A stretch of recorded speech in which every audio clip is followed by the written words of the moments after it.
మీకు అనుగ్రహించును కాక. ఆమేన్. పరిశుద్ధ వాక్యాన్ని ధ్యానం చేసుకుందాము. కీర్తనల గ్రంథము 27వ అధ్యాయము 3వ వచనము నుండి చదువుకున్నట్లయితే, నా హృదయము భయపడదు, దానిలో నేను ధైర్యమును విడవకుందును. యెహోవా యొద్ద ఒక్క వరం అడిగి తిని దానిని నేను వెదకుచున్నాను. యెహోవా ప్రసన్నతను చూచుటకు ఆయన ఆలయములో ధ్యానించుటకును నా జీవిత కాలమంతయు నేను యెహోవా మందిరములో తరువాత ఆపత్కాలమున ఆయన తన పర్ణశాలలో నన్ను దాచును. చూచారా, తన గుడారపు మాటున నన్ను దాచును. సంతోషము. చిన్ని ప్రార్థన చేసుకుందాము. కరుణ సత్యశీలుడును సంపన్నుడవయ్యున్న మా ప్రియ పరలోకపు తండ్రి, ఆత్మీయ సామగ్రిలతో మమ్మల్ని అందరినీ బాగు చేయు మా దేవా, నీ రక్షణ మహాసంకల్పపు ధన్యతలను బట్టి ఈ దినము నీ సన్నిధి సహవాసమునకు వచ్చుటకు నీవు చూపిన ఈ పరిశుద్ధమైన కృపను బట్టి నిన్ను వందిస్తూ ఉన్నాము. త్రియేక దేవుడవు, నరావతారియగు నీవు నీ దాసులము మేము నీ స్థానమును నిలిచి ఉండగా సమస్త ఈవులను కనుకరింప చేయుటకు గాను నీ సహవాసములోనికి మమ్ము నడిపించిన తండ్రి, నీకే వందనములు. పరమ ప్రభావితులను చేయుటకు గాను గత వారము పారలోక పవనములతో విహారము చేసిన సంఘమైన మేము లోకపు ఎడబాటులు మాకు అడ్డముగా ఉన్నప్పటికీ అవలంబించి నీ హృదయ సాన్నిధ్యమే మా నిత్య గృహముగా భావింప చేస్తూ నీ వద్దకు వచ్చిన మాకు నీ అనుభవ జ్ఞాన సంపత్తితో విశ్రాంతిని దయచేయమని యేసు నామమున వేడుకొనుచున్నాము తండ్రి. ఆమేన్. పరలోక సంఘమైన మనకు నరలోక విహారమునకు వచ్చిన నరరావతారి అయిన యేసుక్రీస్తు ప్రభు పరిపూర్ణ పరలోక అంతస్తును అనుగ్రహింపజేసి ఆయనే స్వయం విహారి అయి మనలను కొనిపోవును గాక. ఆమేన్. దేవుని సంఘమైన వారలారా, ఇక్కడ దైవజనుడు గత వారము మనకు విపులపరచిన పరిశుద్ధమైన అంశము మనము ధ్యానం చేసుకున్న అంశము పరలోక పవనములో వధువు విహారము. ఈ దినము విహరించిన వధువు ఏం చేస్తుందట?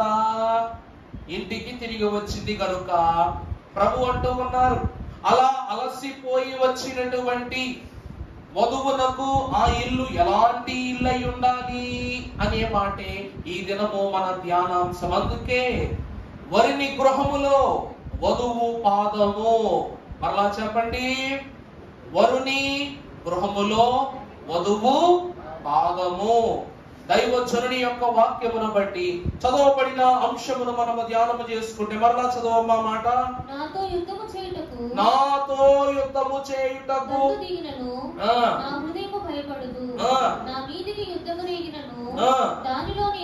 దానిలో నేను ధైర్యము విడవకుందు. ఎప్పటి చదువుకున్నట్లయితే యెహోవా యొద్ద ఒక వరము అడిగి తిని ఆ వరమునే నేను వెతుకుచున్నాను. యెహోవా ప్రసన్నతను చూచుటకును ఆయన ఆలయములో ధ్యానించుటకును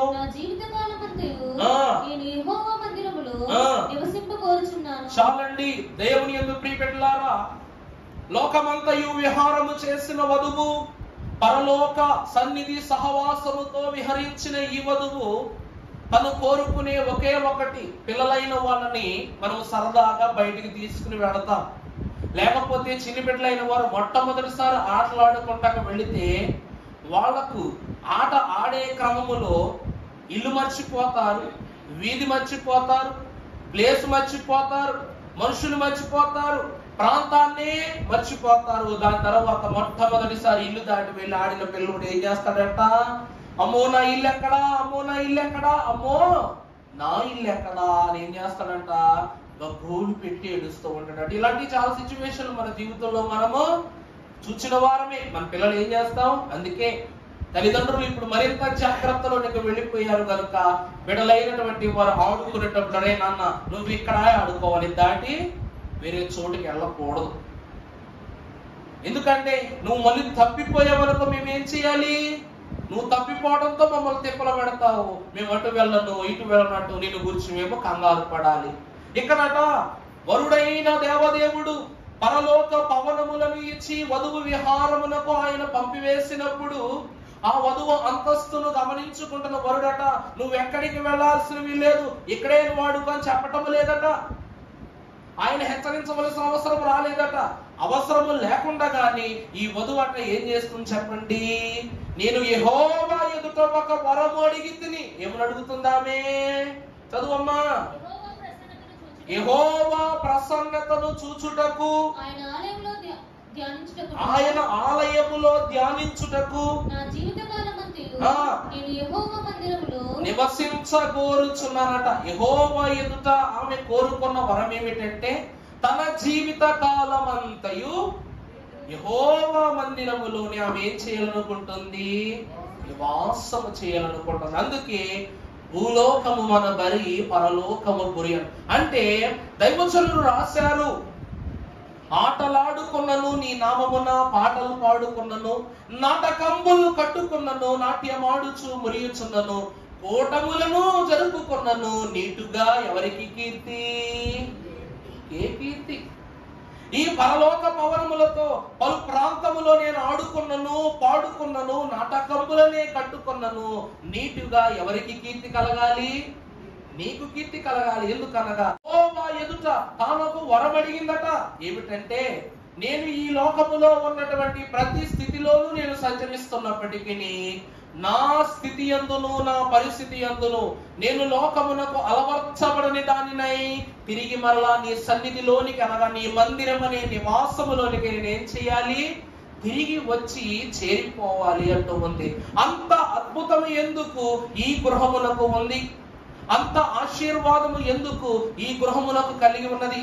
ఈ వధువు ఎక్కడెక్కడ తిరిగినా ఏ స్థలము ఇవ్వనిది, ఏ గృహము ఇవ్వని ఆకర్షణ, ఆనందము, ఆశీర్వాదము ఈ గృహములో ఏమున్నదో ఈ దినము మనము వెళ్ళబోవు సమయమునకు అన్ని మిళితంగా నేర్చుకోవాలి. కాబట్టి దైవజనులు అన్నారంట, వధువు పాదము వరుని గృహములో పడినప్పుడు అది ఎంత వధువును ఆకర్షించాలో మనము కలిగి ఉండవలసిన వారమై ఉన్నామన్నారు. ఇక సునాయాసంగా వాక్యములోనికి వచ్చేస్తే ఈ వధువు ఒక మాట అంటుందంట. ఏమని? నేను యెహోవా యొద్ద వరమడిగా. ఏ వరం అంటే నీ మందిర నివాసములో నేను జీవించున్నట్లు నాకు ఒక వరమును అనుగ్రహించను. ఈ గృహములో ఎన్నో ప్రత్యేకతలు ఉన్నాయి. ఎందుకో చెప్పనా?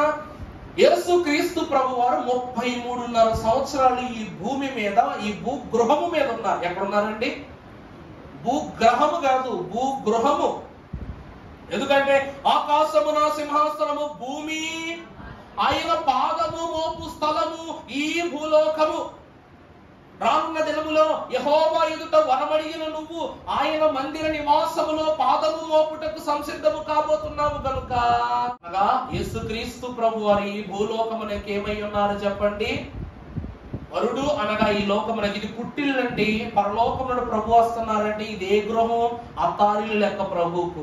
మనకు పరలోకము అత్తారిలు లెక్క. కాబట్టి దైవజనులు అంటూ ఉన్నారు 33.5 సంవత్సరాలు యేసు క్రీస్తు ప్రభువారు ఈ భూమి మీదకు వచ్చి ఈ భూగ్రహములో ఉన్న ప్రతి విషయాన్ని సముచితంగా చూశారు. కానీ వధువుకు ఏమేమి అంతస్తులు, ఏమేమి సిద్ధపాటులు కావాలో అవన్నిటినీ ప్రభువారు అక్కడికి తీసుకుని వెళ్ళిపోయారట, అక్కడ సిద్ధపరచడానికి వెళ్ళిపోయారట. అందుకే ఇదిగో నేను వెళుతున్నానని మీరు ఏమాత్రము కంగారు పడవద్దు. ఎందుకనగా మీకు స్థలము సిద్ధపరచుటకే చెప్పాలి. నేను వెళ్ళుచున్నాను. నా తండ్రి ఇంట అనేక నివాసాలు, అందులో నీకు ఏది ఇష్టమో నాకే తెలుసు. అంతే కదండి. నా తండ్రి ఇంట అనేక నివాసాలు గలవు, అందులో నీకు ఒక ఇల్లు నచ్చవచ్చు, నచ్చకపోవచ్చు. ఒక ఇల్లు నీకు ఇష్టమవచ్చు, ఇష్టము కాకపోవచ్చు. అందుకే ప్రభు అంటున్నారు, మీకు స్థలము సిద్ధపరచడానికి నేను వెళ్ళుతున్నాను. అంటే దాని అర్థం 33.5 సంవత్సరాలు ఈ లోకమునకు వచ్చి ప్రభువు చేసిన పని ఏమిటనగా, వరుని యొక్క హృదయము, వధువు యొక్క హృదయమును ఆయన అర్థము చేసుకుని తెలుసుకుని తద్వారా తనను పావనాత్మకమైన రక్తముతో శుద్ధి చేసి, ఈరోజు చూడండి భార్యాత్మనగానే ఏం చేసేస్తారు, మన పెద్దోళ్ళు సామెతమ్మా, ఇల్లు కట్టి చూడు గట్టి చెప్పనమ్మా. పెళ్లి చేసి ఇల్లు కట్టుకోవచ్చుగా, కట్టం డబ్బుతో. కట్టమే, ఇల్లు కట్టాలి, తర్వాతే ఇల్లు కట్టిన తరువాత భార్యకి ఏమి ఇష్టమో, ఏం కావాలో, ఏమి ఇవ్వాలో, ఏమి దాయాలో, మనం ఉండవలసిన గది ఎలా ఉండాలి, పిల్లలు ఉండవలసిన గది ఎలా, అన్నింటినీ ఎందుకు ముందే సిద్ధపరిచేస్తాం చెప్పండి? రేపటి లోటులను మున్ముందే సవరింపజేసుకోవటానికి. అలాగే యేసుక్రీస్తు ప్రభు వారు కూడా అంటున్నారు, నేను వెళ్ళిపోతున్నాను అని మీరెవరునూ కంగారు పడవద్దు, మీకు స్థలము సిద్ధపరచడానికే నేను వెళుతున్నా. ఎందుకంటే నా తండ్రి ఇంట ముందే ఎన్నో గృహాలు ఉన్నాయి, కానీ ఆ గృహము మీకు నచ్చునో నచ్చకపోను. నా తండ్రి ఏర్పాటు చేసిన గృహం వేరే, కానీ మనము ఉండవలసిన గృహము నిమిత్తము నేనేం సిద్ధం చేయడానికి వెళుతున్నా, స్థలము. నాన్నగారు కట్టిన ఇల్లు పిల్లలకు నచ్చకపోవచ్చు, ఆ పిల్లలు కట్టిన ఇల్లు వాళ్ళ పిల్లలకు నచ్చకపోవచ్చు. ఎవరికి తగ్గట్టు వారికి ఒక స్థలాన్ని ఎందుకు ముందే కొని పెడతామని చెప్పండి?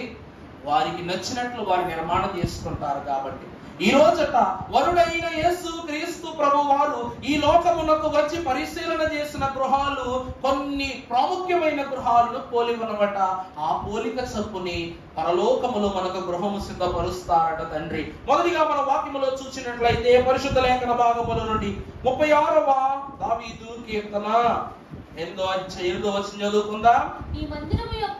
నీ మందిరము యొక్క ఏమండి సమృద్ధి వలన వారు సంతృప్తి పొందుచున్నారు.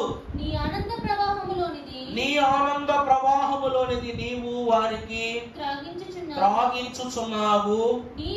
నీ యొద్ద దేవుని ప్రభువునందు ప్రియబిడ్డలారా, ఈమె ఏమంటుందట, యెహోవా ఎదుట నేను వరం అడిగాను. ఎందుకు ఈ గృహాన్ని అంత ఆత్మీయంగా కోరుకుంటుందంటే, ఆ గృహములో మొట్టమొదటిగా ఏమున్నది అనగా సంతుష్టి ఉన్నది, రెండవదిగా ఏమున్నది సమృద్ధి ఉన్నది, సంతృప్తి నొందుచు. నీ మందిరము యొక్క సమృద్ధి వలన వారు సంతృప్తి నొందుచున్నారు. నీ ఆనంద ప్రవాహములోనిది నీవు వారికి త్రాగించుచున్నావు. నీ యొద్ద జీవపు ఓట కలదు, నీ వెలుగును పొందియే మేము వెలుగు చూచున్నాం. దేవుని ప్రియబిడ్డలారా, ఇంటికి దీపం గట్టిగా ఒళ్ళకి తెలిసి విషయం, అడవులు చెప్పరు ఈగోలు. ఇంటికి దీపం ఎవరమ్మా? ఇక్కడ ఈ ఇల్లాలు ఏమంటూ ఉందంటే, వాక్యములో భక్తుడు రాసినట్టు 9వ వచనం చదువుతారు. ఇప్పుడు నీ యొద్ద ఏమున్నది? నాకు జీవమును ఇచ్చు ఓట కలదు. ఇంకా నీ వెలుగును పొంది మేము వెలుగు దేవుని ప్రియబిడ్డలారా, సమృద్ధిగా నువ్వు ఈ గృహాన్ని నిర్మాణం చేశావు. చాలా సంతుష్టికరంగా, సమృద్ధిగా, సంతృప్తిగా ఈ గృహాన్ని సిద్ధం చేశావు. ఈ గృహం అంతటికి నువ్వు జీవ ఓటై ఉన్నావు. నీవేర్పాటు చేసిన వెలుగు ద్వారానే మేమేమై ఉన్నాం, వెలిగింపబడుతున్నాం. కొన్ని చోట్ల చూడొచ్చు, ధనికులు పేదవారు పెళ్లి చేసుకుంటారు. అప్పటి వరకు ఆమె కింది గృహంలో నుండి లేక పేదరికం నుండి వచ్చిందే గాని, ఎప్పుడైతే ఆమెను ఈ ధనికుడు పెళ్లి చేసుకుంటాడో అప్పుడు అతను ఏమనుకుంటాడు చెప్పండి? నేను ఎలాగైతే అలంకరీకృతంగా ఉన్నానో, గొప్పగా ఉన్న నా భార్య కూడా ఎలా ఉండాలి, అలాగే ఉండాలి. కాబట్టి అనగా తన అంతస్తును తన భార్యకి ఇస్తున్నాడు, తన గౌరవాన్ని తన భార్యకి ఇస్తున్నాడు, తన ప్రభావాన్ని తన భార్యకి ఇస్తున్నాడు. అలాగున్న ఈ వధువు ఏమంటుందంటే, నేను నీ గృహములోనికి వచ్చుటన బట్టి నీ వెలుగు మేము పొందుట ద్వారా మేము ఏమైపోయాం వెలుగు. అందుకే లెమ్ము తేజరిల్లుము, నీ ఇంటికి ఏమొచ్చింది? వెలుగు వచ్చింది. యెహోవా మహిమ నీ మీదకు వచ్చి ఉన్నదని భక్తుడైన కీర్తనాకారుడు 66వ అధ్యాయము ప్రారంభములో రాసిన యెషయా గ్రంథములో. ఏమంట? ఈ వధువు వరుని దగ్గర నుండి ఏమి కోరుకుంటూ ఉన్నది? ఆ గృహములంటే తొలి అంతస్తు వెలుగు. దైవజన దేవదాసయ్య గారు అన్నారు, పరలోకమునకు వెళ్ళినప్పుడు నువ్వు చూడవలసిన మొట్టమొదటి అంతస్తు వెలుగు. మొదటి అంతస్తు ఏమిటండి? ఎందుకనగా దేవా నువ్వు వెలుగై ఉన్నావు కనుక సూర్య చంద్రులకు ఆకాశ నక్షత్రములకు వెలుగునిచ్చినావు. ఏమిచ్చారంట ప్రభువు? ఇన్నాళ్ళు వాళ్ళిచ్చిన వెలుగును చూసిన నేను ఈనాడు వాళ్ళకంటే ఘనముగా వెలిగింపబడి అంతస్తులోనికి నేను వెళుతున్నాను. అర్థమైందా అండి? కనుచూపు మేరలో ఉన్న సూర్యుని చూస్తూ లేక చూడలేక వెలుగును మాత్రమే పొందుకునే వధువునైన నేను ఈ దినము నీ వెలుగును పొందుటను బట్టి వాటికంటే ఎక్కువ ప్రకాశిస్తూ వాటికంటే ఎక్కువ ఘనపరచబడుతూ నేను నీ స్థానములో ఉంటాను కనుక ఆ గృహము ఏ గృహము అనగా వెలుగు గృహము. ఏ గృహం అండి? వెలుగు గృహము. అందుకే వధువును లెమ్ము తీర్చనిల్లు అంటున్నారు మహాభక్తులు. దేవుని ప్రియమిత్రులారా, అందుకే యేసుక్రీస్తు ప్రభు వారి యొక్క జన్మము ద్వారా దూతకు మాట్లాడుతుంది వెలుగు దగ్గరికి రాగానే, భయపడకుడి అంటది. ఏమంటదండి? భయపడకుడి. ఈ వెలుగును చూసి మీరు ఏం చేయొద్దు? భయపడవద్దు. ఎందుకనగా చీకటి జీవితమును దాటి వెలుగులోనికి ప్రవేశించిన మీరు ఇక ముందు ఈ వెలుగునే మీరు చవి చూడబోతూ ఉన్నారని క్లుప్తంగా వారికి అభయం ఇచ్చేసిందంట గబ్రియేలు దూత. ఈ రోజు వచ్చిన వెలుగు ఈ రోజుతో నశించిపోదనుకోవద్దు. ఇది మీకు చిరకాలము ఉండిపోయే వెలుగు. అందుకే వధువు ఆనందంతో మొట్టమొదట క్రీస్తు జన్మ ద్వారానే వెలుగు ఈ లోకములోనికి ప్రకాశించింది గనుక ఈ వెలుగును బట్టి భక్తురాలు వధువు అంటూ ఉంది. ఏమని? నీ వెలుగు ఏమిటంటే చదవండమ్మా. నీ వెలుగును పొందియే మేము వెలుగు చూచుచున్నాము. మొదటిగా ఇది ఏ గృహము అనగా వెలుగు గృహము. రెండవదిగా చూసినట్లయితే పరిశుద్ధ గ్రంథములో నుండి కీర్తనల గ్రంథము 135వ అధ్యాయము 19వ మొదటి వచనం చదువుకుందాం. యెహోవాను స్తుతించుడి, యెహోవా నామమును స్తుతించుడి, యెహోవా సేవకులారా, యెహోవా సేవకులారా, యెహోవా మందిరములో మన దేవుని మందిరపు ఆవరణములో నిలుచుండ వారులారా యెహోవాను స్తుతించుడి. చాలండి. సకల ప్రాణులు యెహోవాను స్తుతించుడి, సకల ప్రాణులు యెహోవాను స్తుతించుడి. హల్లెలూయా ఆమేన్, హల్లెలూయా ఆమేన్. ఎల్లప్పుడూ దేవుని స్తుతించుడి, దేవుని స్తుతించుడి, ఎల్లప్పుడూ దేవుని స్తుతించుడి. దేవుని ప్రియబిడ్డలారా, సకల ప్రాణులు యెహోవాను స్తుతించుడి. ఇక్కడ దేవుని వాక్యమును బట్టి మనం చూస్తే భక్తుడైన కీర్తనాకారుడు ఏమని రాస్తున్నారు? దేవుని స్తుతించండి అంటున్నారు. ఇక్కడ యేసుక్రీస్తు ప్రభువారు 33.5 సంవత్సరాలు భూమి మీద ఉన్నారట. ఆయన 30 ఏళ్ల జీవితముతో క్లుప్త పరిచయము లేని ఈ లోకమును బట్టి 3.5 సంవత్సరాల యొక్క ప్రాముఖ్యమైన ధన్యతగా భావిస్తూ, ఎందుకనగా ప్రభువు వారు 30 ఏళ్ల జీవితం అంతటిని నూరితే 3 ఏళ్ల జీవితములో సమృద్ధి వచ్చిందట. ఈ 3.5 సంవత్సరాల్లో ఎన్నో గృహాలు తిరిగారు, కానీ మనము మాట్లాడుకునే గృహము మాత్రం ఒకటే. ఏ గృహం అది? ఏ గృహం అది? చెప్పండమ్మా. 33.5 సంవత్సరాల జీవితంలో 3.5 సంవత్సరాలు ప్రభువు భూమి మీద ఉండి ఎన్నో సువార్త క్రమాలు చేసిన ఆయన ఎక్కువసేపు గడిపిన గృహం ఏది? బేతనియా గృహము. ఆ గృహములో ఏమున్నదని ప్రభు వారు తన శిష్యులందరితో కూడి అక్కడే విందు చేసేవారు, అక్కడే విశ్రాంతి తీసుకునేవారు, అక్కడే సువార్త చెప్పేవారు, అక్కడే ఆరోహణమయ్యారు. అక్కడే తన యొక్క సిలువ అంతస్తులోని ప్రవేశించినప్పుడు సిలువ సిద్ధపాటును కూడా ప్రభు అక్కడే కనపరుచుకున్నారు. ఏమిటి ఆ గృహములో ఉన్న భాగ్యము అంటే కుటుంబము అన్నారు. ఎవరంట? కుటుంబము. ఈ రోజు దైవజనులైన దేవదాసయ్య గారు అన్నారు, ముగ్గురు ఒక్కరై ఉండుట ఎంత ఆశీర్వాదమో. ఒక్కరే ముగ్గురు అవ్వటం కూడా అంతే ఆశీర్వాదం అంట. అర్థం కాలేదు కదా మీకు? అర్థం కాలేదు కదా?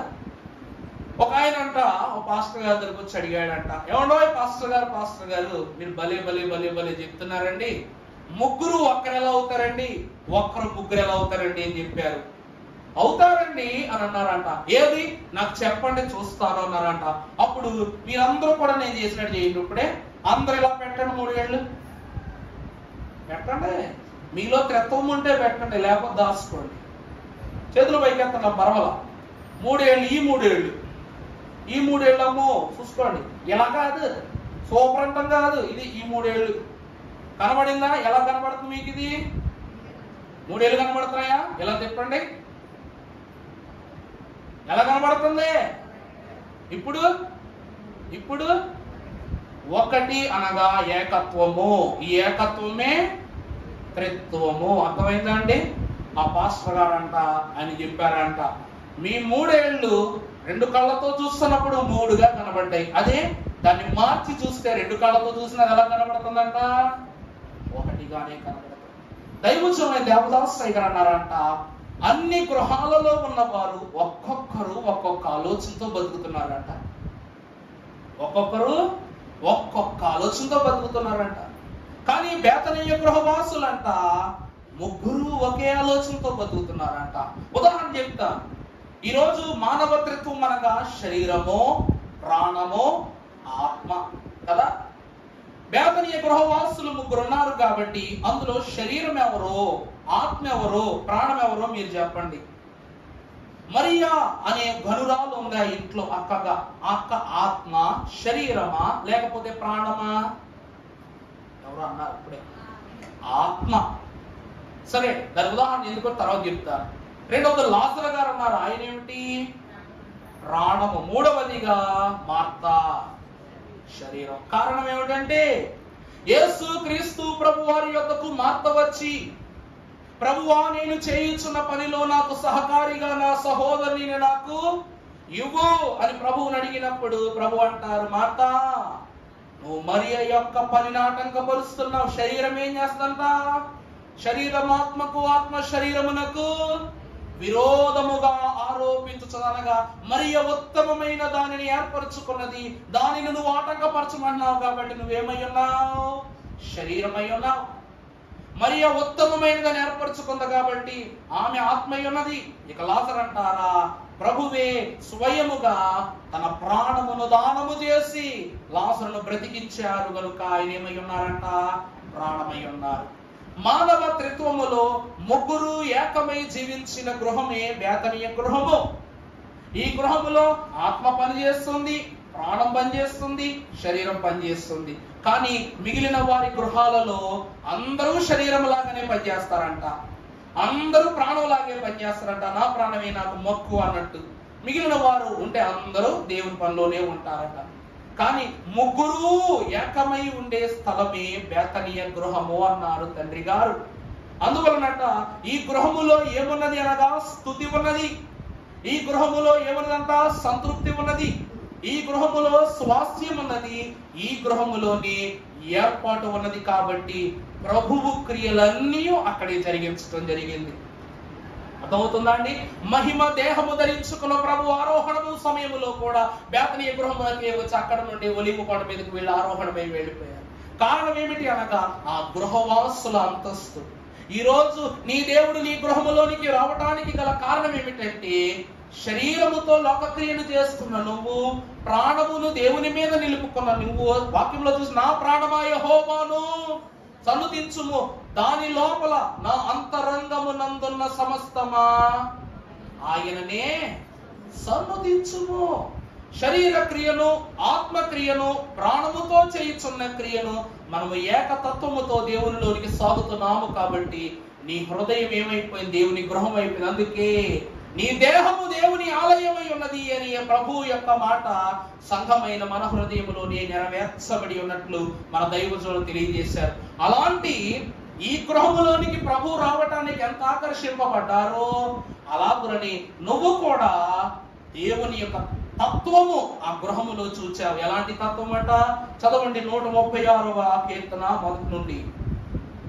35 అమ్మా 35. యెహోవాను స్తుతించుడి, యెహోవా నామమును స్తుతించుడి. యెహోవా సేవకులారా, యెహోవా సేవకులారా, యెహోవా మందిరములో మన దేవుని మందిరపు ఆవరణములలో, మన దేవుని మందిరపు ఆవరణములలో నిలుచుండువారలారా యెహోవాను స్తుతించుడి. చూడండి దేవుని ప్రియమిత్రులారా, ఇక్కడ వాక్యములో భక్తులు ఒకటి అంటున్నారు. ఇక్కడ కూడా స్తుతించే వారి వరుసను 3 వరుసలుగా విభజించారు. మొదలుగా చూస్తే యెహోవాను స్తుతించుడి, యెహోవా నామమును కూడా స్తుతించండి. తరువాత యెహోవా సేవకులారా, యెహోవా మందిరములో, తరువాత మన దేవుని మందిరపు ఆవరణములో నిలిచి ఉన్న వారలారా యెహోవాను ఏమంటున్నారు?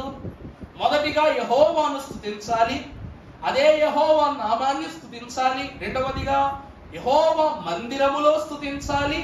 మూడవదిగా యెహోవా మందిరపు ఆవరణములో ఉన్న వారలారా యెహోవాను, అనగా ఆయనను స్తుతించాలి, ఆయన నామాన్ని స్తుతించే వరుస, మందిరములో స్తుతించే వరుస, మందిర ఆవరణములో స్తుతించే వారి వరుస.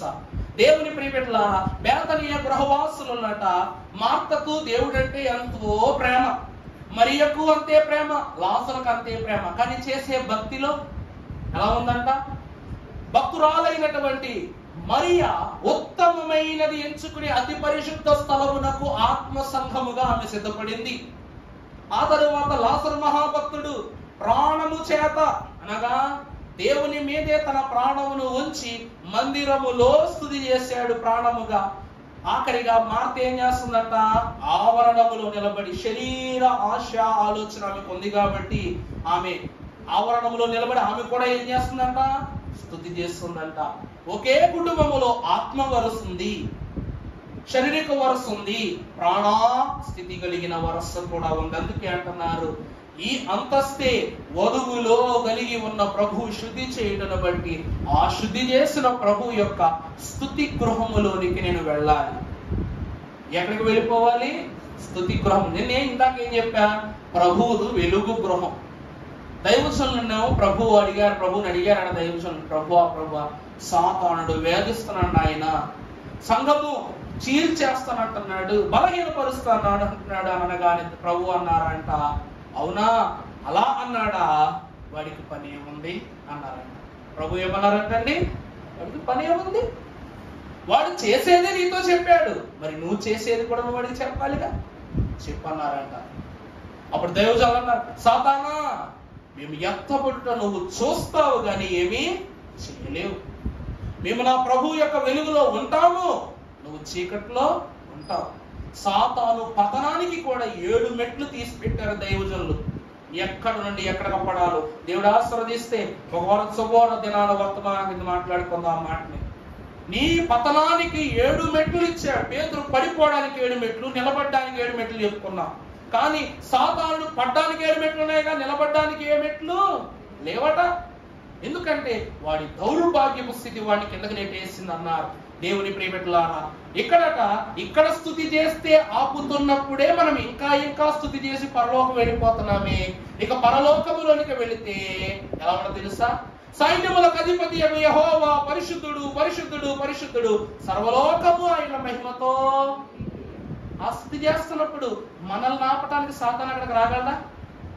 అందుకే ఇక్కడ ఆపుతున్నప్పుడే మేము ఎంత స్తుతి చేశాం, ఇక ఎవరు ఆపనటువంటి గొప్ప స్థితి చేయడానికి మేము అక్కడికి వెళ్ళాలి. ఆ స్తుతి గృహములోనికి వధువు పాదం పెట్టబోతుందట.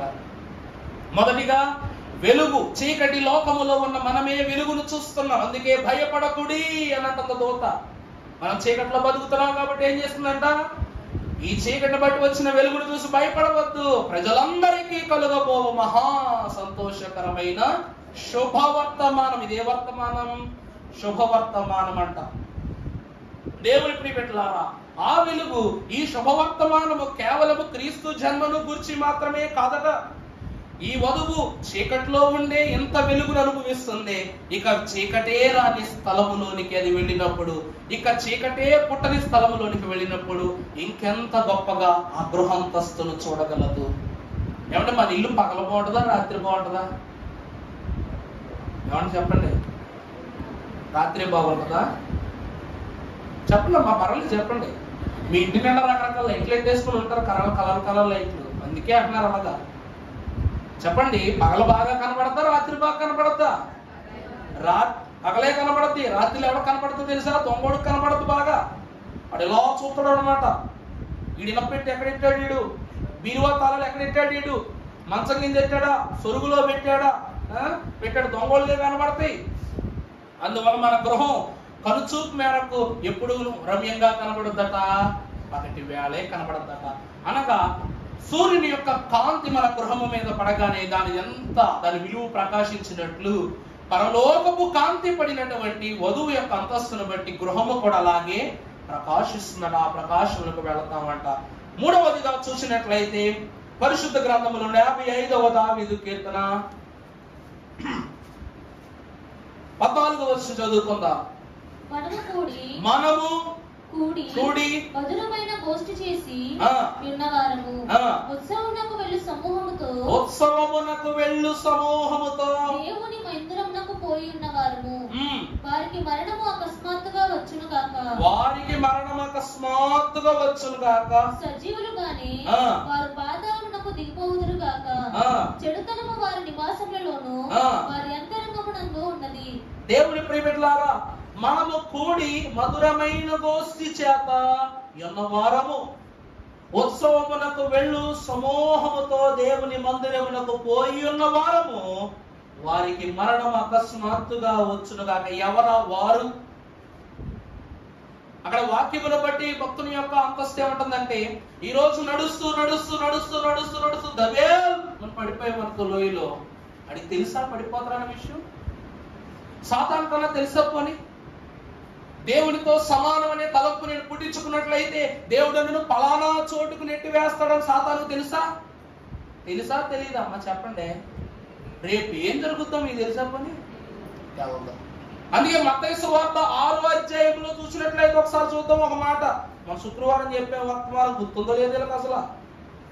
మత్తయి సువార్త 6వ అధ్యాయము ఒకసారి 37వ వచనం చూడమ్మా.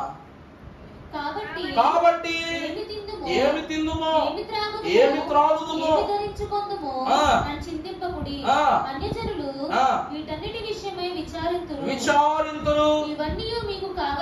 ఇవన్నీ మీకు కావాలనని మీ పరలోకపు తండ్రికి తెలియను. కాబట్టి మీరు ఆయన రాజ్యమును నీతిని మొదట వెదకుడి, అప్పుడు అవన్నీ మీకు అనుగ్రహింపబడును. తరువాత రేపటిని గూర్చి చింతింపకుడి. ప్రభు ఏమంటున్నారు? రేపటిని గూర్చి మీరు చింతింపకుడి.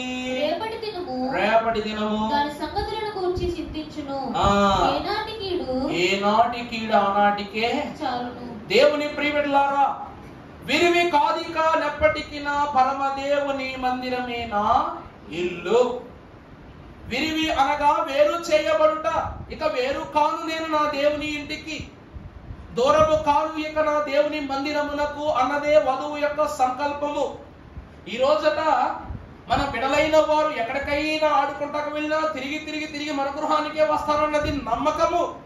అలాగుననే వధువు ఈ లోకములో ఆ చోటుకు వెళ్ళినా, ఈ చోటుకు వెళ్ళినా, ఆ ప్రాంతమునకు వెళ్ళినా, ఈ ప్రాంతమునకు వెళ్ళినా తిరిగి దేవుని మందిరమునకు చేరుతున్నదన్నదే మందిర సహవాసము. దేవుని సంఘమైన వారులారా, ఈ రోజు దినము మనం వాక్యంలో చూసినట్లయితే మనం ఏం చేస్తూ ఉంటామంటే 2012 మనకు యుగాంతం అనేది రాగానే మనం ఏం చేసామంట? ఒక్కొక్కరు 4 కిలోలు మటన్ తెచ్చుకున్నారంట, 2 కిలోలు చికెన్ తెచ్చుకున్నారంట, పలావు సరుకులు తెచ్చుకున్నారంట. అప్పు చేసైనా సరే పలావు తినేయాలని ఫిక్స్ అయ్యారంట. ఎప్పుడు? 2012. ఇక కొత్త సంవత్సరం చూడవు నువ్వు ఆ టీవీలో చెప్పేశాడు. అమ్మో అమ్మో అమ్మో అమ్మో ప్రాణం పోతు కాదు, అమ్మో అమ్మో అమ్మో ఈ గ్యాప్ లో చికెన్ తినకపోతే ఏమైపోతాం, బంగారం కూడబెట్టుకోవడానికి జాగ్రత్త చేయకపోతే ఏమైపోతాం. ఇదే కదండి కంగారు, ఇదే కదా కంగారు. మీకెందుకో నేనే చెప్తున్నా. 2012 రాగా నేను ససి స్కూల్లో చదువుకున్నాను. నేను సుమారు 8వ తరగతి చదువుతున్నా, 9వ తరగతి చదువుతున్నా. ఈ శ్రద్ధమే చేయం. ఆ రోజంట మా క్లాసులకు వచ్చారన్నమాట సార్లు. వంటోడు తీసి వచ్చారండు, ఎవడో కాదు వంటోడే. ఆడు తీసి ఎప్పుడు మాకు ఆదివారం చికెన్ పెడతారు. చికెన్ పెడితే ఇంకొక 10 రోజుల్లో యుగాంతం అంటారా బిడ్డ కానివ్వండి అని చెప్పేసి ఆర్డర్ నోటీస్ పాస్ చేయగానే పరుగులు వంటోళ్ళు వేసుకుని ఒక్కొక్క బ్లాక్ వచ్చేసి గదిలోకి వచ్చేసి మాకు మెనూ కార్డు చదివారు అనమాట. ఏమని, ఈరోజు మధ్యాహ్నం సాంబారు, ఇంకా ఇంకోటి ఏదో పెట్టారబ్బా, రకరకాల అప్పడాలతోటి పప్పు, ఆవకాయ, నెయ్యి. అది ఫస్ట్ మెనూ భోజనం అంట. ఎవరికి ఇది? వెజ్ వాళ్ళకి. నాన్ వెజ్ వాళ్ళకంట ఒక చికెన్ లెగ్ పీస్ అంట, ఫ్రాన్స్ బిర్యానీ అంట. ఎన్ని ఇంగ్లీష్లో చదివారు తెలుసా? మళ్ళీ సాయంకాలం 4 గంటలకు స్నాక్స్ పెడతారు. క్లాసులు అయిపోగానే స్నానాలకు ముందు, ట్యూషన్ బయలుదేరడానికి ముందు మాకు స్నాక్స్ పెడతారు. అందరం అన్నాము, మెజారిటీ పెట్టారన్నాడు, మీ క్లాసులో వాళ్ళు ఎక్కువ తింటారంటే మేము జిలేబీ తింటామనగానే ఎక్కడి నుంచో పట్టుకొచ్చాడు ఒక జిలేబీ స్పెషలిస్ట్ని. తీసుకొచ్చి జిలేబీ, జున్ను, అబ్బో రకరకాలు చేయించాడు. సుమారు వారం రోజులు ఆ రోజు తిన్న పుష్టాన్న భోజనానికి కడుపు ఎంత అబ్బరమైందో ఒక్కొక్కడికి. బక్కగా ఉన్నాడు కూడాను ఫరో కలలో వచ్చినటువంటి బలిష్టమైన ఆ యొక్క ఆవుల ఎద్దులు వాళ్ళ అట్ట పట్లు వచ్చేసాయి. తర్వాత ఆఖరగా న్యూస్ ఛానల్ పెట్టారనమాట, తెర వేసి బొమ్మ వేసి పెడతారన్నారు. ప్రపంచం యొక్క పరిస్థితులను బట్టి యుగాంతం వాయిదా వేయబడిందంట. యుగాంతం ఏమైందంట? వాయిదా వేయబడిందంట. ఫోన్ చేసి చెప్పినట్టు మాట్లాడారనమాట. మేమందరం అనుకున్నాం దిక్కుమాల యుగాంతం పోయింది కానీ బలి పెట్టాడు రైలు భోజనం మొత్తం కలిపి మొత్తం బిల్లు ఎంత పొడిగి వచ్చిందంటే సుమారు 6,000 మంది 7,000 మంది పైన చదువులేవాళ్ళం అప్పట్లో మేము బ్లాక్ వారీగా. అలా ఉన్న వాళ్ళందరికీ లాస్ట్ లో మాకు ఈ యుగాంతం న్యూస్ అయిపోయి చదివాడు, ఎంత బిత్తరపై పెట్టేశాను, నాకు సుమారు 9 కోట్ల రూపాయల భోజనం ఖర్చు అయిపోయింది వారంలో. అంటే 6,000 మంది పిల్లలు ఎన్నే జిలేబీలు తినేస్తారు.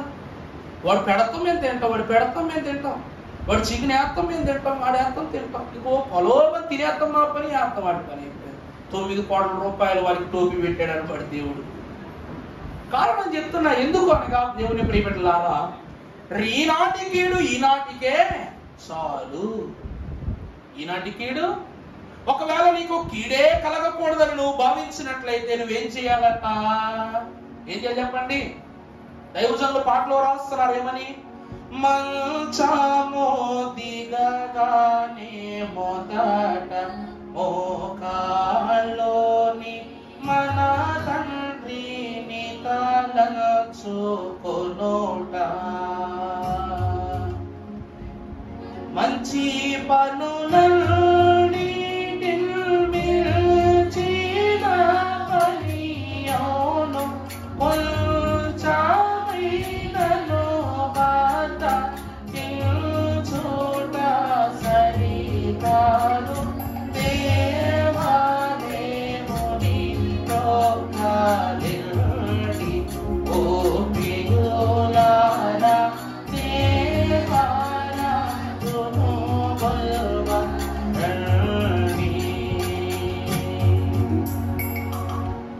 మంచము దిగగానే ఈనాటి కీడు ఈనాటికి చాలు ప్రభా, ఇక రేపటి నుండి నిన్ను కీడు చూడడానికి ఇష్టపడట్లేదు నువ్వు నిర్ణయించుకున్నట్లయితే, దేవుని సహవాసమే నువ్వు కలిగి ఉండాలని ఆశపడినట్లయితే, మంచము దిగగా మొదట మోకాళ్ళుని మన తండ్రిని ఏం చేయాలి? తలంచుకోవాలి. ఇదే మంచి పనులకు మించిన పని అవును. ఈ పనిలో కీడు ఇక్కడే మొదలవుద్ది. ఈ పనిలో కొంచెమైనా బద్దకించుట సరికాదు. అందుకే ఎవరైతే భక్తుడు రాస్తున్నాడు, చదువమ్మా 55వ కీర్తన 14వ వచనం చదువు. మనము కూడి మధురమైన గోష్ఠి చేసి ఉన్న వారమై ఉన్నాం. ఉత్సవమునకు వెళ్ళు సమూహముతో దేవుని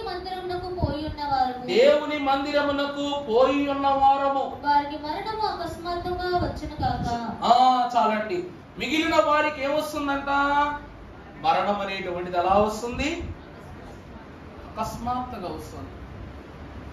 యెహోవా దినమును గూర్చి యెషయా భక్తుడు రాస్తారు. యెహోవా ఉగ్రత దినమును గూర్చి భక్తుడైన యెషయా రాస్తారు. ఆ దినమునట కెరూబులు సెరుబులు ఆకాశము మహా ఉగ్రతతో ఈ లోకమునకు అగ్ని గంధకములను పంపివేయునట్లు, పర్వతములు అదురునట్లు, సర్వ దేశములు నశించునట్లు, జనము మీదకు జనము వచ్చును, రాజ్యము మీదకు రాజ్యము. అది ఆ దినము.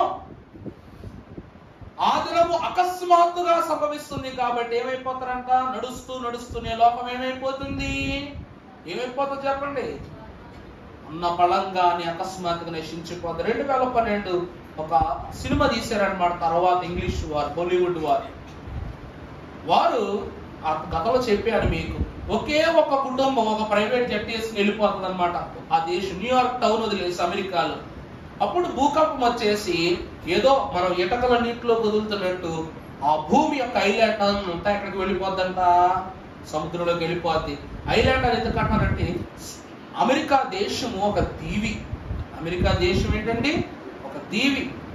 అమెరికాను కనుగొన్నటువంటి కొలంబస్ ఎవరైతే ఉన్నాడో ఎంతో మంది ప్రయత్నాలు చేశారు కానీ 7 సముద్రాలను దాటి అమెరికాను కనుక్కున్న కొలంబస్ దానికి మొదటి దీవిగా పేరు పెట్టాడు.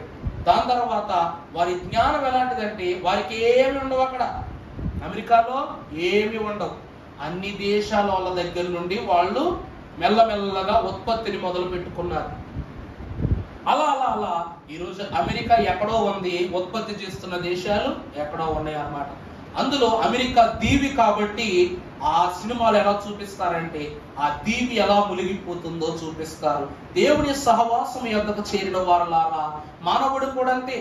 అపవాదియు సాతానుడు కూడా, క్రూర మృగము కూడా అకస్మాత్తుగా సముద్రములో నుండి ఏం చేస్తాడట, బయటకు వస్తాడట.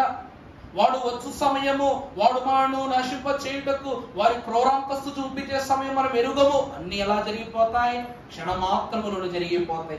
రెప్పపాటులో సంఘం ఎత్తబడుట, రెప్పపాటులోనే భూలోకములో పాతాళపు ద్వారములు తెరవబడుట, క్రూర మృగము బయటకు వచ్చుట, ఈ క్రమాలన్నీ త్వరగా జరిగి. అందుకే నువ్వేమవ్వాలి, దేవుని సహవాస గృహములకు. ప్రభు అంటారు యోహానుతో, యోహాను ఇక్కడకు ఎక్కిరము.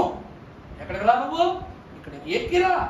ఇప్పటి వరకు భూలోకములో ఉన్న సహవాసాలను చూచి సమస్త విషయాలను తెలుసుకున్న నువ్వు ఇక ఎక్కడి నుండి నీకు చూపిస్తాను, నువ్వు తెలుసుకుందువు రా అని ప్రభు వారు యోహాను అక్కడికి ఎక్కి రమ్మన్నట్లుగా మనం వాక్యములో చూస్తాం.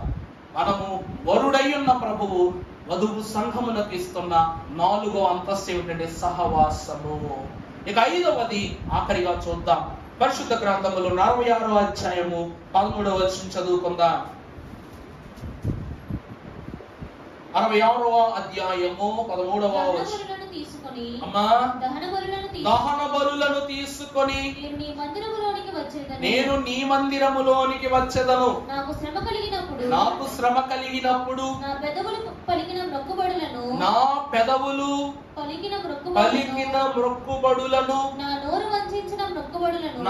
నోరు వంచిన మ్రొక్కుబడులను నేను నీకు ప్రభునందు. దేవుని ప్రియబిడ్డలారా, నీ గృహము అనగా దేవుని యొక్క గృహము. ఏ గృహము అనగా అర్పణా గృహము. దేవుని గృహం ఏ గృహం అండి?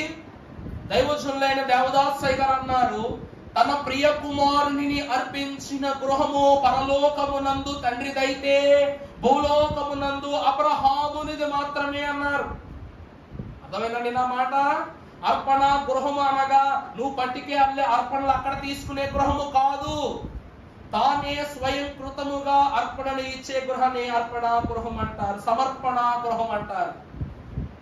ఆనాడు ప్రియ కుమారుడైన యేసు క్రీస్తు ప్రభువును మనకు ఇచ్చుటకు వెనుకాడని తండ్రి గృహమే అర్పణ గృహము.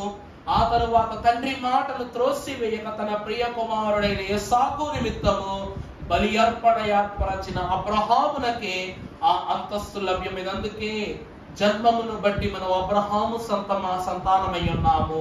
క్రీస్తులో జన్మించుటను బట్టి మనము జన్మ వారసులమై ఉన్నాము అని తండ్రి గారు అన్నారు. అర్థమైందా అండి? మీరు అబ్రహామ సంతాన స్వభావమును ధరించుకున్నారని వాక్యము సెలవిస్తూ ఉన్నది. ఈరోజు దశమ భాగాలు ఇస్తున్నారు. ఎవరిచ్చారు దశమ భాగాలు? మొట్టమొదట ఎవరిచ్చారు? అబ్రహామే. ఎవరిచ్చారండి దేవునికి దశమ భాగాలు? నాకు కలిగినదే నీకు ఇచ్చుచున్నాను, నాకు నీవిచ్చినదే మరలా నీకు ఇస్తూ ఉన్నానని అబ్రహాము గారే తన ప్రియాంతస్తును బట్టి కుమారుని ద్వారా నిర్ధారణ చేశారు. ప్రభువా, నాకు ఇన్ని ఆస్తిపాస్తులు ఇచ్చావు, ఇన్ని ఘనమైనటువంటి ఏర్పాట్లు ఇచ్చావు, ఇన్ని స్థలాలు ఇచ్చావు, ఇంత స్వాస్థ్యాన్ని ఇచ్చావు, నీకేమి ఇవ్వగలను అని అబ్రహాము గారు అడిగినప్పుడట దేవదేవుడు అన్నారట, నీ ప్రియ కుమారుడైన యిస్సాకును నాకు అర్పణగా ఇవ్వనగానే ఇదే నా ప్రథమ ఫలము అని భావిస్తూ ఉన్న స్వాస్థ్యము కన్నా మిన్నైన తన కుమారుని అబ్రహామును దేవుడికి అర్పణగా ఇచ్చాడు. అందుకే దేవుని యొక్క పరలోక రాజ్యంలో ఎందరో దూతలు ఉన్నారా లేదా? మికాయేలు, గాబ్రియేలు, ఊరియేలు, రఫాయేలు, ఇలా ఎంతోమంది ఉన్నారు. సర్వమహాగణులైన పరిశుద్ధులు ఎంతో మంది ఉన్నారు. వారిలో ఒకరిని పంపించొచ్చుగా భూమి మీదకు రక్షణ కోసం. తన స్వంత కుమారుని పంపించి బలియాగమిచ్చుటకు గల గొప్ప మనస్సు దేవునికి ఎలా ఉన్నదో. ప్రభువా నువ్వు ఇన్ని వేలకు ఎడ్లునిచ్చావు, ఇన్ని వేల గొర్రెలు ఇచ్చావు, వాటిలో ఏవైనా మొత్తం అన్ని తీసేసుకో, నా కుమారుని వదిలే ప్రభువా అని అబ్రహాం గారు అన్నారా? వీటన్నిటినీ సరిదూచినను నా దేవుడు కోరిన కోరికకు సమము కాదని అర్పణ తన గృహము నుండి తీసుకుని వెళ్ళాడు దేవుని యొద్దకు. అలాగే తండ్రి కూడా తన గృహము నుండి మనకు కుమారుని అర్పణగా ఇచ్చారు. అలాంటి గృహములోనికి నువ్వు వెళ్ళబోతూ ఉన్నావు కనుక ఈ రోజు మరి సంఘము ఎందుకు ఆ గృహాన్ని కోరుతుందంటే నీ సొంత బహుమానాన్ని ఏం చేయాలి? దేవునికి ఇవ్వాలి. క్రిస్మస్ బహుమానములనే ఒక వర్తమాన్ని నేను బోధిస్తూ ఉన్నప్పుడు ప్రాంతంలో ఆ రోజు దైవజనుని యొక్క మాట గుర్తొచ్చేప్పుడు చెప్పా. ప్రభువు పుడుతున్నారనగానే అన్ని బహుమానాలు ఇచ్చాయంట, ఒక్క మనిషి తప్ప. అర్థమైందా అండి? అన్ని బహుమానాలు ఇచ్చాయంట. తండ్రి ప్రియ కుమారుని బహుమానం ఇచ్చారు. ఆకాశము నక్షత్రాన్ని బహుమానం ఇచ్చింది. భూమి బెత్లెహేమును బహుమానం ఇచ్చింది. పశువుల తొట్టెలు బహుమానం ఇచ్చాయి. దేవదూతలైన వారు సర్వలోకములో సర్వ సైన్య సమూహముల దూతతో కూడనుండి సర్వోన్నతమైన స్థలములలో దేవునికి మహిమ, ఆయనకి ఇష్టలైన మనుషులకు భూమి మీదే సమాధానమని చెప్పు నిమిత్తము ఉయ్యాల పాటను కానుకగా ఇచ్చాయి. గొర్రెల కాపురులైన వారు ఈ శుభవర్తమానమును లోకమంతా ప్రచురము చేసి వారు బహుమానం ఇచ్చారు. జ్ఞానులు బంగారము, వెండి, సాంబ్రాణి బోలములను వారు కానుకగా ఇచ్చారు. ఇవన్నీ కానుకలు ఇచ్చాయి. పూలు, పళ్ళు, చెట్లు, పక్షులు అన్ని బహుమానులు ఇచ్చాయి. మానవుడు మాత్రం ఏం చేస్తాడట? అందుకే అంత దేవుడు నరుడై వచ్చిన వెంత శిశువును చూచుచు మదిని సంతసముందుచు నిశ్శబ్దముగా చెంతన. అంటే యోసేపు గారు లోకరక్షకుడైన ప్రభు భూమి మీదకు వస్తే ఆయన సందేహముతో కూర్చున్నారే తప్ప ఏం చేయట్లేదంట. ఆయనకి ఏ బహుమానం అసలు కుమారుడు పుట్టగానే మొట్టమొదట మాంగ తాతగారు ఏం చేస్తారు? మెడలో సై తీసేసేస్తాడు. మనవడు మెడలో తాత ఏం చేస్తాడండి? మెడలో గొలిసేసేస్తాడు. అమ్మమ్మ అయితే చేతికి కడియాలు పెట్టాలా, కాళ్ళకి కడియాలు పెట్టాలని ముందే రెడీ చేసి పెట్టుకుంటది. ఆడపిల్ల అయితే ఆడపిల్ల అన్నట్టు, మగాడైతే మగాడు అన్నట్టు. కానీ అన్నీ ఎరిగి ఉన్న మహోన్నతుడైన యోసేపు గారే చెంతన కూర్చుండి ఆలోచిస్తున్నాడట. అంత రక్షకునికి నేనేమి ఇవ్వగలను, అంత రక్షకునికి నేనేం పెట్టగలను ఆలోచిస్తాడట. అందుకే సమర్పణ గృహము. నీ హృదయం ఏమై ఉండాలి? ఈ దేహము దేవుని ఆలయమై ఉన్నది. ఇదేమై ఉన్నది దేవునికి. అందుకే మానవుడు తన హృదయాన్ని దేవునికి అర్పణగా ఇచ్చాడు. యిర్మీయా భక్తుడు 17:9 నీ హృదయము అన్నిటికన్నా మోసకరమైంది. నువ్వు దేవునికి నిన్ను దాటి, నీ హృదయాన్ని దాటి ఏది ఇచ్చినా తక్కువే, అనవసరమే.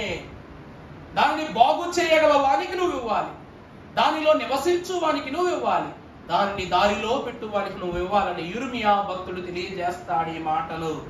దేవుని సంఘమైన వారలారా, నీ హృదయము ఏ గృహమై ఉండాలి? అర్పణల గృహమై ఉండాలి. యోబు ఇచ్చిన అర్పణలా కాదు, అబ్రహాము ఇచ్చిన అర్పణలా కాదు. నువ్వే స్వయం కృతికముగా దేవునికి అర్పణ చేయాలి. షడ్రకు, మేషకు, అబేద్నెగోలవలె వారు త్రిత్వాన్ని నమ్మారు కాబట్టి ముగ్గురు ఒక మనస్తత్వంలోకి వెళ్ళిపోయారు. వారు నమ్మారు కాబట్టి ముగ్గురి కొరకు దేవుడు ఒక్కడే వారి ముందుకు వచ్చాడు, వారి మధ్యలో నిలబడ్డాడు.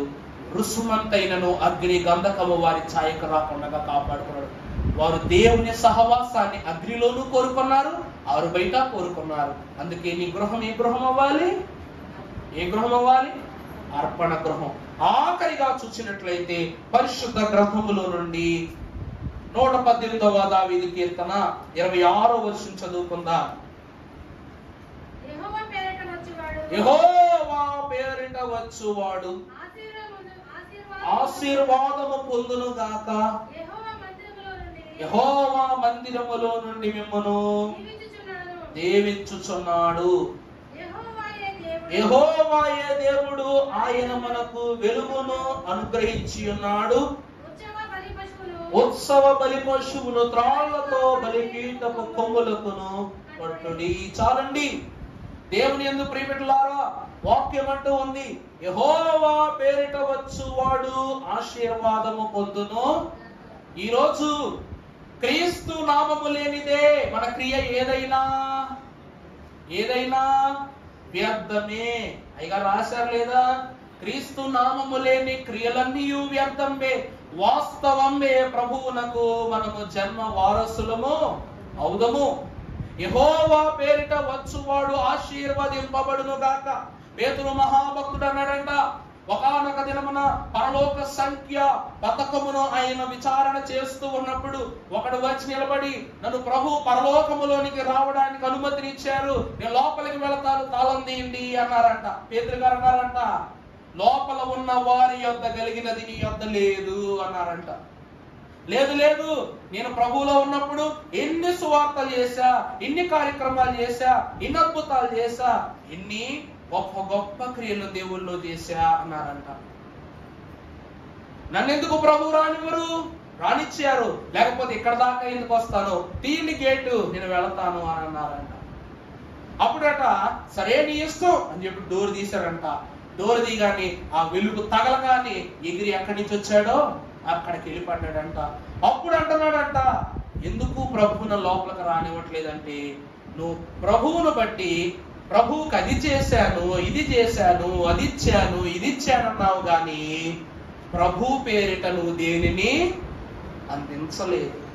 ప్రభు పేరిట నువ్వు ప్రభు పేరుని ఇచ్చినవి ఎన్నో, కానీ నీకు లేనిదే ప్రభు పేరు అన్నాడు. అందుకే ఎన్ని తిరిగినా పోవు, పాపములు ఎంత ఏడ్చినా పోవు. ఇవన్నీ పోవాలంటే నువ్వు ఎవరు నమ్మాలి? క్రీస్తును నమ్మిన ఎడలా. అందుకే దేవాదేవుని మ్రొక్కలేండి ఓ ప్రియులారా, దేవరాజును. నువ్వు ఏ గృహములోనికి వెళుతున్నావు అంటే ఆశీర్వాద గృహములోనికి వెళుతున్నావు. ఈ గృహములోనికి వెళ్ళేవారు నన్ను గణపరచు వారిని నేను, అది దేవుని మాట. ఈ దినము వరకు దేవుని నామాన్ని కనపరుస్తున్నా. ఎంత గొప్ప పాత్ర అయినా ప్రార్థన చూడండి, యేసు నామము లేకుండా కంప్లీట్ చేస్తే it's an uncompleted worthy prayer అంటారు, అన్వర్తీ ప్రేయర్ అంటారు. దాని వాటిలో చెప్పాలంటే అంటే అసంపూర్ణత కలిగిన ప్రార్థన. ఎంత గొప్ప యాచకుడైనా కావచ్చు. దైవజనుల దేవదాసయ్య గారంట, నాయన నువ్వు నేను 7 నెలల వయసులో ఉన్నా, 8 నెలల వయసులో ఉన్నా, ఈ వయసులో నువ్వు ఎలా జీవించావో నేను కూడా అలాగే జీవించాలి. దైవజనుడి వయస్సు కన్నా దేవునిలో ఆయన మేధస్సు గొప్పది కాబట్టి ఆ దినము నుండి ప్రతి పని యేసు పేరట, దేవుని పేరట చేస్తూ వచ్చారు. ఈ రోజు దేవుని గృహములోనికి వెళుతున్నప్పుడు అన్ని బట్టికి వెళ్ళిపోతాం. మొన్నండి సామాన్లన్నీ కొత్త ఇంట్లో సర్దారు. కొత్త ఇంట్లో సర్దాక అన్నీ అయిపోయినాయి. పాలు పొంగిచ్చేట ఏవైందనమాట. అన్ని చక్క పెట్టుకుని సరే ఈ టైంకి వెళ్ళిపోదాం, మనకు అన్ని పనులు ఉన్నాయని చెప్పి వెళ్ళేసరికి అన్ని లోపలే ఉన్నాయి, అన్ని సర్దుకున్నాం, పాల ప్యాకెట్లు అన్ని తెచ్చాం, కానీ తాళం మర్చిపోయా. ఏం మర్చిపోయా? అద్దరి తాళం మర్చిపోయా. అన్నీ ఉన్నాయి కానీ తాళం ఉన్నారా కాడా? అందువలన ఎన్ని పనులు ఆగిపోయినాయి చెప్పండి. తెచ్చిన పాల ప్యాకెట్ వేస్ట్ అయిపోయింది, తాళం మర్చిపోయానండి. వేరే కార్యక్రమానికి వెళ్ళాను, స్పేర్కి పట్టుకెళ్ళాను. నా తాళం మా అమ్మగారు పట్టుకెళ్ళారు, స్పేర్కి పట్టుకెళ్ళి అక్కడ పెట్టాను. బండి తాళం తెచ్చేసుకుని అది వదిలేసా, మర్చిపోయా. తెచ్చేసుకుని ఎత్తుకుంటున్నాను అనమాట. చచ్చి తాళం అయితే కొత్త ఉంది, మరి అక్కడకు కొత్త తాళం తీసుకుని అది మర్చిపోయొచ్చా. అప్పుడు ఏమైంది, తీరా డోరుకి తాళం లేకపోయేసరికి అయ్యో ఏం పులియమ్మరు అంటే అక్కడ అయ్యగారు ఫోన్ చేసి, అయ్యగారు తాళం మర్చిపోయారు అయ్యగారు అంటారు. అయ్యి బాబు వాళ్ళకి అది వాడపోయింది దాకా నేను రాలేదు. మళ్ళా వచ్చినప్పుడు తీసుకుంటాంలే అన్నా. ఒక్క తాళము వలన చేయవలసిన పనంతయు వాయిదా పడిపోయినట్లు నువ్వు ఈ లోకములో ఎన్ని పుణ్య క్రియలు దేవునిని బట్టి నువ్వు వెల్లడి చేసినా సరే అవి దేవుని పేరిట లేనట్లయితే దేవుడే ఏమై ఉన్నారు? ఏమంటే మీరు ఎంత అడుగుతున్నారు కాబట్టి, నా ముఖంలో ముఖం పెట్టి చూస్తున్నారు కాబట్టి చెప్తా. మోక్ష ద్వారము తెరచియున్నా నేడు, మోక్ష ద్వారము తెరచుచున్నా, మోక్ష ద్వారము తెరచియున్నా నేడు, మోక్ష ద్వారము తెరచుచున్నా. యేసు నామము కంటే ఏది గొప్ప, యేసు నామము కంటే ఏది. నీ మోక్షమనే పరిశుద్ధ ద్వారాన్ని తెరచగలిగే తాళము ఏ నామము? అది లేకుండా నువ్వు మోక్షంలోకి వెళ్ళలేవు, ఆశీర్వాదంలోకి వెళ్ళలేవు, సహవాస గృహంలోకి వెళ్ళలేవు, సంతుష్టి గృహంలోకి వెళ్ళలేవు. దైవజనులు అంటున్న మాట ఇదే. ఎందుకనగా నువ్వు కోరుకున్న ఈ గృహమునకు తాళమే ప్రభువు. ఆ ప్రభువును నువ్వు చేతబట్టుకోకుండా ఏమి ధరించుకుని, నాకేమన్నావు? నీ ప్రభువుకు ఏమి ఇవ్వాలో ఆయన తెలుసు. నీ ప్రభువుకు ఏమి తిందుమో, ఏమి త్రాగుదమో, ఏది ధరించుకుందామో అన్నావే. ఇవన్నీ నీకు ఎప్పుడు, ఎక్కడ, ఎలా ఇవ్వాలో నీ తండ్రికి తెలుసు. అందుకే క్రిస్మస్ కే బట్టలు కొనాలి, ఈస్టర్ కే బట్టలు కొనాలి, మోషే సందులో తైలాభిషేకానికి ఏ బట్టలు కొనాలి, అవన్నీ నువ్వు కొనుక్కుంటున్నావు అనుకుంటున్నావు. కానీ ఆ సమయమునకు నీ తండ్రి నీకు ఇచ్చే తలంపును బట్టే నువ్వు వాటిని కొంటూ ఉన్నావు. ఇవన్నీ నీకు లభ్యం అవ్వాలంటే మొదట ఆయన రాజ్యములో నీతిని వెతకాలి అని వాక్యము సెలవిస్తుంది. అలాంటి నీతిని ఇచ్చు పరలోక ద్వారము క్రీస్తు పేరిట తెరవబడాలి. గాని మరి ఏ తాళము అక్కడ ఏం కాదట, పనికి రాదు. ఒకటే తాళం, ఒక్కసారే తెరవబడటం, ఒక్కసారే ప్రయాణం. 10-20 సార్లు ప్రయాణాలు చేయడానికి లేదు. ఒక్కసారి ఈ లోకాన్ని దాటి ఆ ద్వారంలో అడుగు పెట్టామంటే నువ్వు నడిచే కొద్దీ అది పెరుగుతుంది తప్ప తరగని స్వాస్థ్యమై ఉన్నదన్నారు. కనుక వధువట వరుని పాదము, వరుని యొక్క గృహములో వధువు పాదము పెట్టినది మొదలుకొని మరలా ఇదిగో నేను క్రొత్త ఆకాశమును క్రొత్త భూమిని చూచి తిని అని వరుడైన ప్రభుతో ఈ భూమి మీద ఆయనతో కలిసి పాదం పెట్టేంత వరకు వధువు పాదము తిరుగులాడుతూ ఉంటుందట పరలోక గృహములో.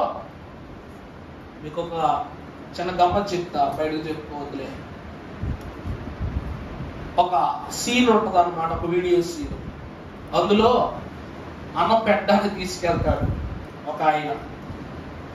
తీసుకెళ్తే అరగంట నడిపిస్తాడు, 2 లిఫ్టులు తిప్పిస్తాడు, 6 మెట్లు తప్పించి తీసుకుని అమ్మ అని వచ్చి ఇలా నిలబడతాడు అనమాట. ఆడు అంటాడు, ఇది తినడానికి వెళ్తున్నట్టు లేదు నాయన, తిన్నదరగడానికి వెళ్తున్నట్టు ఉంది అంటాడు. తీరా తీసుకెళ్ళి అక్కడ నిలబెట్టగానే ఇక్కడ మొదలుపెట్టి అంబేద్కర్ బొమ్మ ఎవరికి ఉండదు అనమాట. డైనింగ్ టేబుల్ పప్పు వేస్తాడు, తింటాడు. నాయన నెయ్యుందా అని అడుగుతాడు. ఆ శివరం సార్. ఎక్కడ ఉంటుందంట? ఆ శివరం సార్. పొద్దులే, రేపు పొద్దు నా పక్కన కూర్చున్నప్పుడు వేసుకుంటాను అంటాడు. అర్థమైందా అండి? చిన్న మాటగా చెప్తున్నా అంతే. దేవుడి ప్రైవేట్లాగా మానవులు నిర్మించుకునే ఒక విందుశాలే ఇలా ఉన్నప్పుడు, ఒక మనుషుని ఊహలో ఉన్న విందుశాల ఎంత పొడుగున్నప్పుడు, మరి పరలోకపు విందులో 1000 ఏండ్లు చేయబోయే విందుశాల ఇంకెంత పెద్దగా ఉంటది. సొలొమోను విందుశాలను చూసి శాబా దేశపు రాణి ఆకర్షితురాలైపోయిందంట. అబ్బా, ఇలాంటి విందుశాల నేను నా దేశంలో పెట్టుకోవాల్సిందని కొలతల దగ్గర నుండి తెప్పించిన వస్తువులు, కుర్చీలు, పనివాళ్ళు, వారు వేసిన దుస్తులు అన్ని చూసుకుని వెళ్ళిపోయిందంట ఆమె. మరి సొలొమోను నిర్మించిన విందుశాలను చూచిన శాబా దేశపు రాణి ఆకర్షితురాలైతే పరలోక విందుశాలలో విందు చేయబోవు సంఘమునకు ఇంకెంత ఆకర్షణీయమైన శాలను ప్రభు ఏర్పాటు చేస్తారు. మరి ఈ విందుశాలలోను, ఈ సహవాస గృహములోను, ఈ సంతుష్టి గృహములోను, వెలుగు గృహములోను ఎన్నేసి అంతస్తులను చూడడానికి సిద్ధపడుతున్న వధువుకు అన్నీ సిద్ధపరచుకుని స్థిరపరచుకుని తీరా వధువు డోరు దగ్గరికి వెళ్ళి తన పాదము పెట్టే స్థలమునకు వెళ్ళి తాళమై ఉన్న ప్రభువును మర్చిపోవటం సరైన విషయమా కాదా? సరైన విషయము కాదు. అందుకే అంటున్నారు, ప్రభువును చేత పట్టుకుని వెళ్ళండి. ఎందుకంటే ఆయన మోక్ష ద్వారాన్ని తెరిచేవారు. ఇప్పుడు అర్థమైందమ్మా? తిరిగి తిరిగి తిరిగి తిరిగి పిల్లవాడు అలసిపోయి తల్లిదండ్రుల యొక్కకు వస్తే అమ్మ తలుపు తీయాలి. అమ్మే తలుపు తీయాలి. తీయని పక్షం నాడు ఏమైపోతాడు? అలసిపోయి వచ్చిన వాడికి ఇంకా అలసట, ఇంకా ఆందోళన. అలాగే లోక స్నేహమును బట్టి విడిపింపబడి పరలోక భవనము చేత ప్రయాణము చేసి అలసిపోయిన ఆ వధువుకు వరుని దేశము, వరుని రాజ్యము, వరుని గృహము ఏమై ఉండాలంట? విడిది గృహముగా, ఆతిథ్య గృహముగా, సంతుష్టి గృహముగా, సహవాస గృహముగా, అన్నిటిని బట్టి ఆశీర్వాద గృహముగా ఉండాలి. కనుక అట్టి గృహమును త్రిత్వ దేవుడు మనకు అనుగ్రహింపజేసి వధువు వరుసలో వరుని గృహములో మనందరినీ నడిపించును గాక. ఆమేన్. పరిశుద్ధ స్తోత్రాలు. ఈ కొద్ది మాటలు మీరేమాలు ఫలింప చేయండి. నీ గృహములో ఘనత ఉన్నది నాయన. అందుకే తండ్రి, పరలోక పరిశుద్ధులు, ఈ నరలోక పరిశుద్ధులు పరమార్థికులై నిన్ను స్తుతించుటకుగా ఏర్పాటు చేసుకున్న మహిమ మందిర గృహములోనికి మేము వచ్చి ఉండగా నీ సహవాస బంధు గణముగా మమ్మల్ని అందరినీ స్థిరపరచుమని మహిమ వాక్యోపదేశకుడైన యేసు నామమున వేడుకొనుచున్నాము తండ్రి. ఆమేన్. ప్రభు దీవించి ఆశీర్వదించి ఆయన మహిమ పొందును గాక. మరణాత మరణాత.